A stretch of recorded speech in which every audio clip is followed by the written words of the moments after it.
हज़रत शाह अब्दुल अज़ीज़ मुहद्दिस देहलवी रहमतुल्लाह अलैह का फतवा, जो इस जिहाद आज़ादी की बुनियाद है, और हज़रत शाह अब्दुल अज़ीज़ रहमतुल्लाह अलैह के फतवे के बाद ही तहरीक आज़ादी शुरू हुई। हज़रत शाह अब्दुल अज़ीज़ मुहद्दिस देहलवी मदरसे की पैदावार,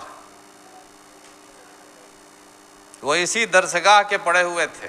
हज़रत शाह वलीउल्लाह मुहद्दिस देहलवी रहमतुल्लाह अलैह और उनके वालिद के मदरसे के तालिब इल्म थे वो। हज़रत शाह वलीउल्लाह मुहद्दिस देहलवी रहमतुल्लाह अलैह के हाथ तोड़वा दिए थे, उखड़वा दिए थे अंग्रेज़ों ने, ताकि किताबें न लिख सकें। हज़रत शाह अब्दुल अज़ीज़ मुहद्दिस देहलवी रहमतुल्लाह अलैह के पूरे बदन पर जहरीले